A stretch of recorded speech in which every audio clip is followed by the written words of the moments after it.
Perhaps the most famous claim about the Great Wall is, in fact, a misunderstanding. It is often said that this is the only man-made structure visible from space with the naked eye. Yet in reality, from orbit, it nearly vanishes, blending into the mountains, dissolving into the vastness of the Earth itself, and becoming all but invisible. And yet, this only deepens the mystery. For the Great Wall, one of the most monumental achievements of China, stretches for more than 21,196 kilometers, built across centuries by successive dynasties, beginning in the 3rd century before the Common Era under the first emperor.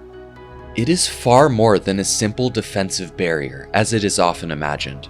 For generations, it has appeared merely as a familiar line upon postcards and travel imagery. But the closer one draws, the deeper one ventures within, the more it reveals itself to be anything but simple. There is no wall of stone. Behind it lies a vast and intricate system where engineering strategy and even nature itself converge. It is not only a structure that was built, it was conceived as a machine. In this journey, we will uncover the lesser-known secrets, a humble material so remarkable it challenges even modern technology. Haunting legends whispered through time, the means by which the wall endures the unforgiving desert, and hidden passages concealed for centuries. And in the end, we arrive at a striking paradox. A structure so close to perfection could still fall, not because the enemy was stronger, but because of the very people who stood behind it. It is not merely a wall, then what we are witnessing may be something far greater, a colossal machine, a structure whose workings even today remain only partially understood. In the late 20th century, during restoration efforts among the Great Wall, engineers were forced to dismantle damaged sections in order to reinforce the foundations. Excavators and bulldozers were brought in, prepared to crush mortar that had endured for more than 6 centuries. But when steel met stone, events unfolded in an unexpected way. There was no shattering impact, only the violent recoil of metal.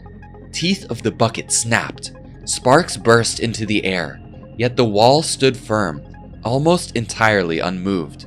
The workers fell silent. They were accustomed to ancient materials crumbling under the weight of time. Yet here, the substance behaved differently. It had not weakened, nor decayed. If anything, it seemed to have grown stronger with age. As the story spread, local villagers recalled old legends. Whispers began to circulate, suggesting that this unnatural strength was not born of engineering, but of something far darker. It was said that ancient alchemists had mixed into the mortar the blood of sacrificial animals, perhaps even that of humans, binding spirits into each stone. Elsewhere, the theories stretched further still. Some believed that the secret behind this near indestructible material had been passed down from ancient civilizations, the same hands that once raised the pyramids of Egypt. There were even those who claimed it did not belong to this earth at all. For by ordinary logic, clay mixed with lime could never surpass the strength of modern concrete. It defied the very laws of physics. And so, the question remained, where did the true secret lie? The answer, in the end, came not from myth, but from science. Researchers at Jiangsu University collected samples of this unusual mortar and subjected them to spectral analysis. The results were so unexpected that they had to be verified again and again. The secret that had withstood modern machinery came from something astonishingly familiar: rice. More precisely, glutinous rice, the kind used to make thick porridge. Centuries ago, builders of the Ming Dynasty developed a remarkable formula by combining slaked lime with glutinous rice water. At the microscopic level, amylopectin, a form of carbohydrate found in rice, controlled the crystallization process, creating a dense, cohesive, and resilient structure. Not only was this mortar extraordinarily strong, it also absorbed carbon dioxide over time, gradually becoming even more solid, At the same time, it retained a slight flexibility, reducing cracks and allowing it to withstand impact, even during earthquakes. And so, across the centuries, the substance that bound those bricks together did not weaken. Instead, it grew more stable with time, a simple formula that gave rise to one of the most enduring materials ever created by human hands. And perhaps the most astonishing truth of all is this: it was not merely that the ancients built a wall, but that they created a structure capable of challenging time, nature, and the very limits of human understanding. Not everything bound to this wall belongs to the realm of engineering or strategy. Beneath its surface, there lingers stories, whispers that suggest something far more haunting has endured through the centuries. For generations, one legend has been passed down. A woman's husband was taken to build the wall just days after their wedding, and then he vanished without a trace. Refusing to accept his fate, she set out on a journey, traveling thousands of kilometers in search of him. When she finally arrived, the truth revealed itself with cruel finality. He had died of exhaustion, his body buried within the very wall he had been forced to build. The woman collapsed at its base and wept, and as her grief poured forth, a section of the wall is said to have cracked and fallen, revealing the bones concealed within. Among them, she found the one she had loved. The tale haunted travelers for centuries. Many dared not touch the stones, believing that within each segment lay the remains of the fallen. And so, the Great Wall came to be known not only as the longest wall on Earth, but as the largest cemetery in human history. Over time, such stories gave rise to darker theories. Some believed that human bones had been used to reinforce the structure, and that the spirits of the dead lingered on as silent guardians of the frontier. Even today, there are those who come here seeking to feel a strange and lingering presence, as though the wall itself still breathes with unseen energy. Yet science offers a different account. Archaeological studies and subsurface surveys conducted across multiple sections have revealed no evidence of human remains embedded within the structure. Not out of compassion, but because it was never necessary. Any engineer understands this simple truth: no structure can endure if built upon decay. As a body decomposes, it leaves voids behind, weakening bonds and threatening collapse. And still, the cost of this monument was measured in countless lives. Archaeologists have uncovered mass graves near construction sites, yet always set apart from the wall itself, preserving its structural integrity. It reveals a truth both stark and undeniable. The Great Wall was built of stone, of earth, and of mortar bound with rice, not of bones. And if here humanity had mastered material and structure, then as the wall advanced into the Gobi Desert, it encountered an entirely different adversary, one against which engineering alone offered no advantage. It was in this harsh land that they were forced to create a solution so extraordinary that even today it feels almost impossible to believe it ever existed. When we speak of the Great Wall, most imagine a vast gray serpent of stone winding across green mountains. That is the image most familiar to travelers. But it is only part of the truth. Venture further west, deep into the desolate Gobi Desert, and that familiar image begins to disappear. There is no stone, no mountains, no kilns, only endless sand stretching to the horizon and winds so dry and sharp they feel as though they could cut through flesh. And yet, the wall is still there. Those who see it for the first time often fail to recognize it. What lies before them looks like uneven ridges of earth, as though shaped by nature itself. For centuries, local people avoided these formations. They did not see them as human creations, but as relics of something far older. Forces born from the desert itself. A question naturally arises: how do you build a wall from sand and keep it from being swallowed by the wind? when even a single storm or rainfall should be enough to erase it. And so, whispers began to spread, suggesting that the sand had been mixed with something unnatural, something that bound it beyond the laws of nature. Yet when the truth was finally uncovered, what surprised people most was not its mystery, but its simplicity. More than 2,000 years ago, during the Han Dynasty, builders entering this desert had almost nothing to work with. There was no stone, no brick, only gravel and scattered patches of hardy shrubs. Within these unforgiving conditions, they created a solution, both simple and brilliant. Layer by layer, the structure was built with careful intention. A base of red willow branches or reeds, followed by thick layers of sand mixed with gravel, repeated again and again. It was a design that appeared modest on the surface, yet was remarkably precise. The true key, however, lay in one crucial element that transformed these loose materials into a solid structure: water. Not just any water, but brackish water drawn from the land itself. The salt within it reacted with the sand, and as it dried, it crystallized, binding the grains together into a unified mass. In this way, a form of ancient concrete was created, where branches acted as reinforcement and salt became the binding agent. A simple idea, yet powerful enough to allow the wall to endure for centuries, through wars and through the relentless force of sandstorms. But if in the desert humanity was forced to adapt to nature, then in the north it would face another challenge just as unforgiving: other humans.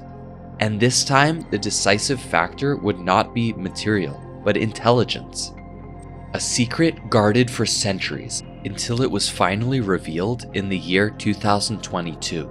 For many centuries, historians and scholars of war regarded the Great Wall in a manner both simple and certain. They saw it in a vast and passive shield, believing that the higher it rose and the thicker it stood, the greater the safety it bestowed. It was imagined as an armor near perfect in its design, without breach or weakness, a logic so clear that it seemed beyond question. Even in our own time, those who walk upon its restored sections find little reason to doubt this belief. Long stretches of stone extend across the land for tens of kilometers, without visible gates or passageways. To stand within is to feel secure, and to stand without is to sense that no passage could ever be found. Yet, all began to change in the year 2022, when unmanned aircraft bearing cameras of extraordinary resolution carried out one of the most detailed surveys ever undertaken of the wall. From that moment onward, a different truth, long concealed, began to reveal itself. In their effort to reconstruct the structure in its entirety as a complete three-dimensional form, researchers examined each layer of material with precision measured to the very centimeter. And as these images unfolded upon vast screens, something unusual emerged, subtle at first, yet impossible to ignore. In certain sections, the pattern of the bricks no longer held its uniform order. It shifted ever so slightly, as though portions had once been replaced or repaired, with a mastery so delicate that it defied casual detection.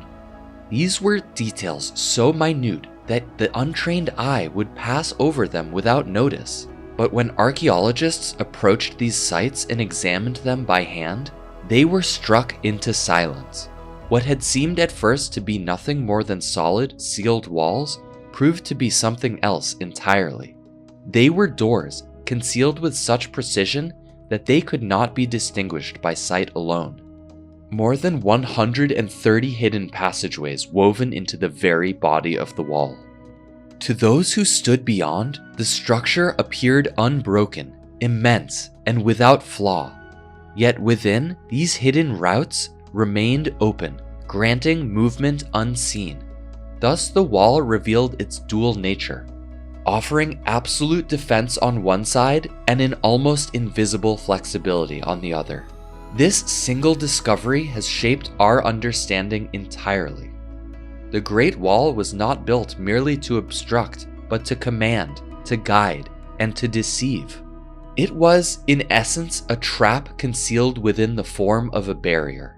When the nomadic forces drew near, they believed their adversaries had been driven into a defensive stand. Yet in the decisive moment, from within the wall, sections would give way and soldiers would emerge, striking from behind and delivering blows so sudden that the enemy could scarcely comprehend them. At times, these hidden passages served other purposes, for reconnaissance, for swift and unexpected counterattacks, or simply to guide herds of livestock safely across the frontier. Such uses reveal that this was never a passive defense, but a living and adaptive strategy shaped by intention and foresight. The wall was not a sealed mass of stone, but something far more subtle in its conception. It functioned as a selective membrane, permitting those within to move freely while denying all passage to those without. This revelation speaks of a strategic brilliance possessed by the commanders of the ancient world. These hidden doors remained concealed for centuries, their existence unnoticed, their purpose forgotten by time itself. Yet not every secret was hidden by human design. Some were entrusted to nature, to be guarded in silence. Upon stones that appear lifeless, a living veil had slowly taken hold, spreading across their surface and concealing what lay beneath, preserving these hidden truths through the passage of centuries. Looking back at photographs of the Great Wall from the early 20th century, and what emerges is not a monument of grandeur, but a relic slowly consumed by forest and time. For many years, ecologists and conservation experts regarded this as a troubling sign, particularly among sections built of rammed earth. In arid regions, the surface appeared fragile, weathered, and abandoned. They were covered in dark moss, pale lichen, and a strange crust no one fully understood. To the eye, this layer resembled mold upon a piece of stale bread.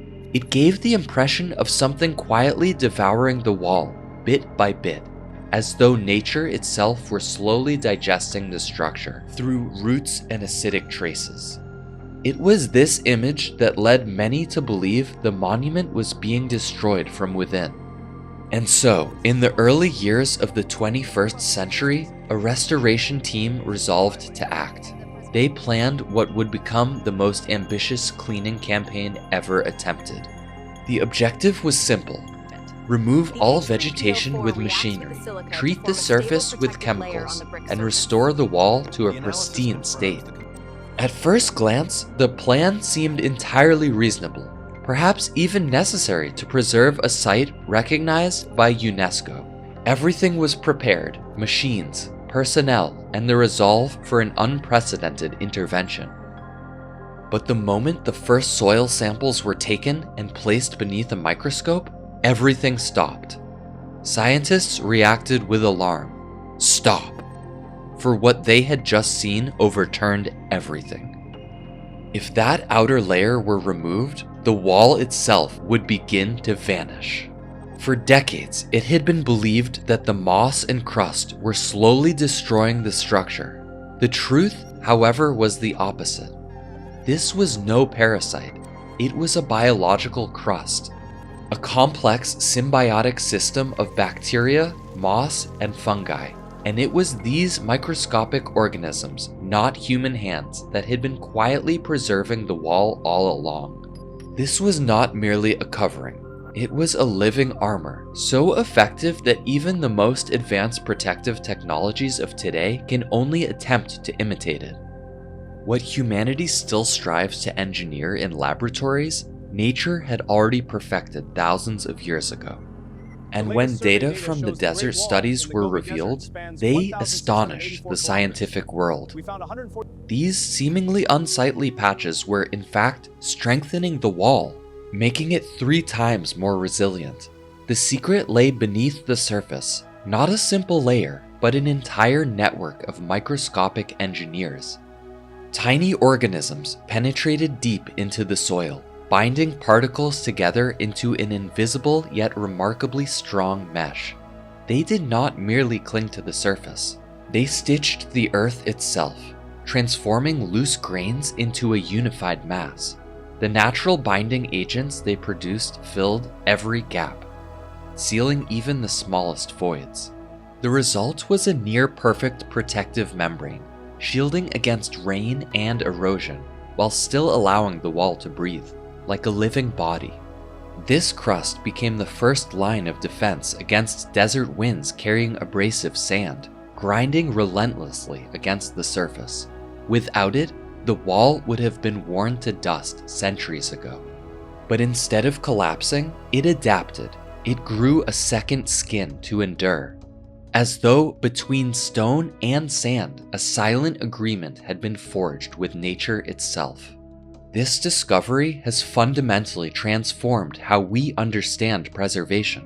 What once appeared insignificant is now protected with the same care as the wall itself. Any attempt to remove it risks becoming an act of destruction.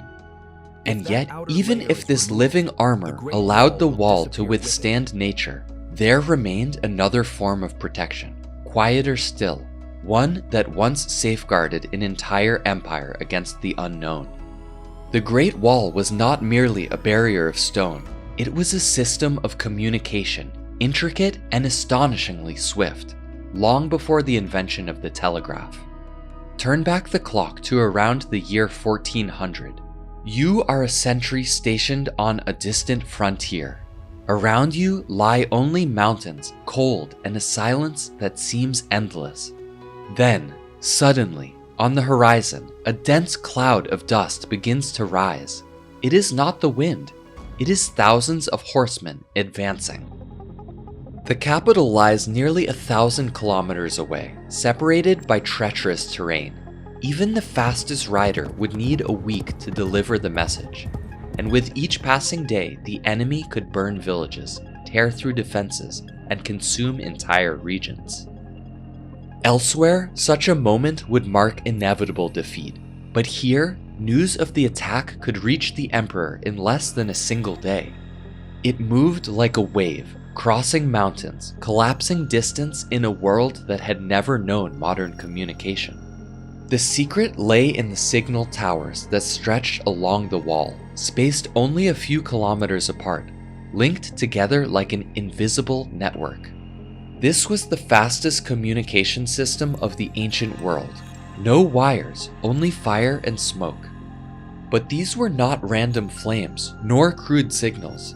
Each column of smoke, each spark of fire, formed part of a refined code, precise, structured, almost like a language written in light. The system operated under strict rules. Any error could bring severe punishment. Each outpost used fuel prepared by a specific formula, a mixture containing sulfur, saltpeter, and an ingredient few would expect, dried wolf dung. Why wolf dung? For years, scholars debated whether this was fact or legend, yet ancient records confirm it. The predator's diet made its waste rich in oils.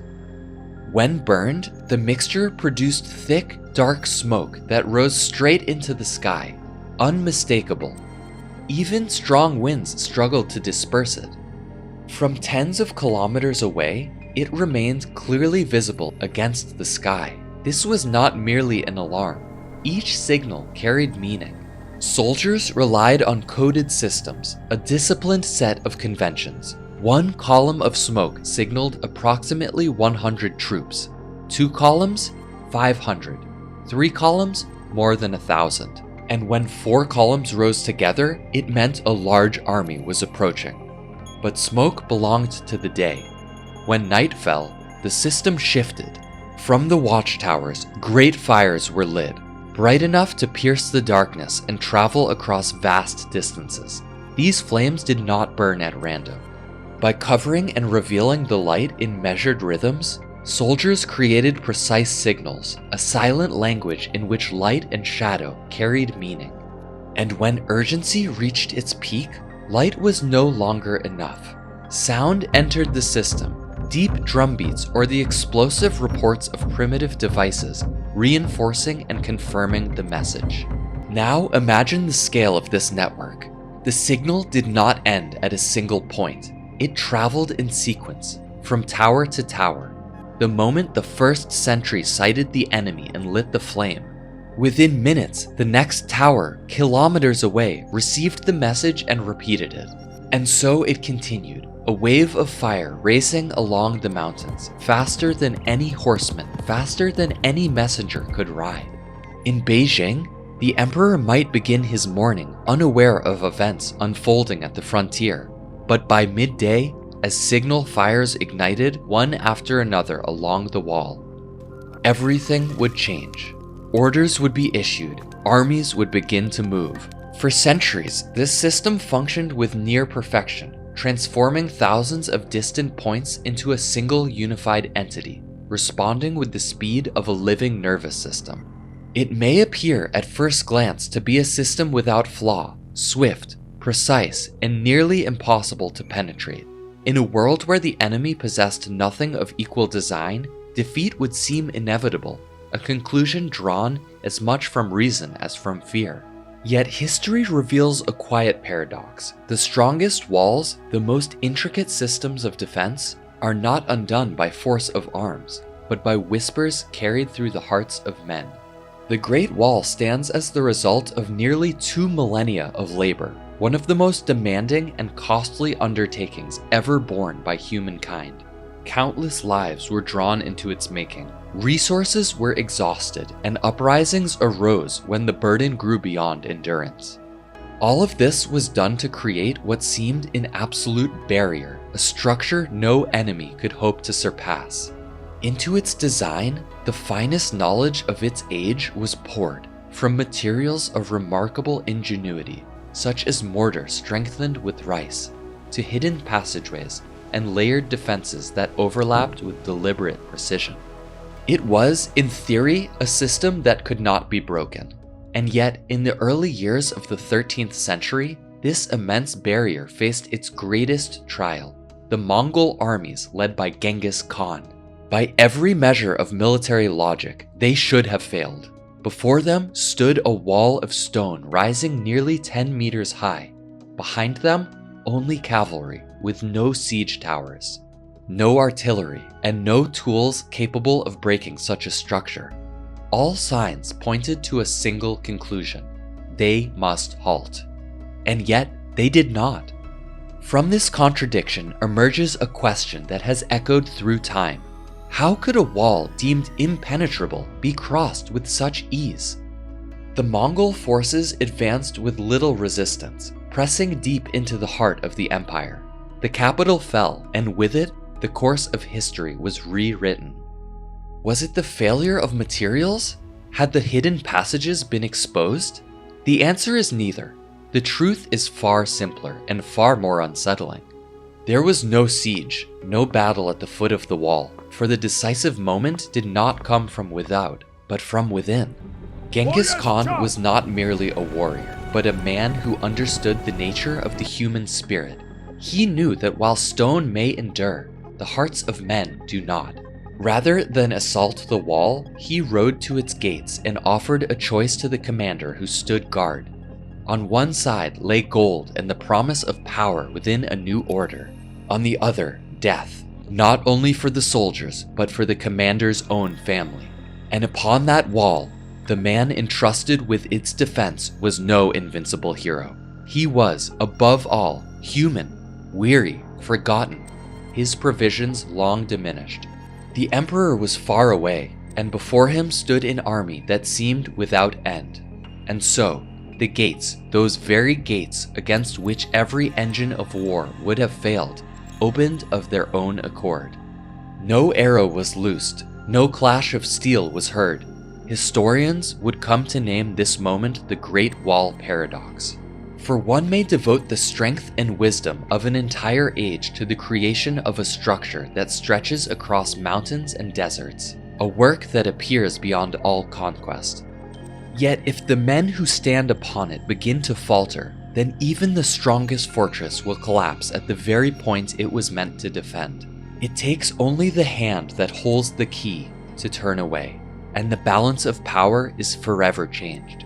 The wall may have been flawless in its design, yet it depended upon those who guarded it, and humanity is never without flaw. Greed, fear, and quiet resentment opened invisible breaches through which the enemy did not need to break, but merely to pass. What begins as a legend concludes as a lesson, not of stone or war, but of humanity itself.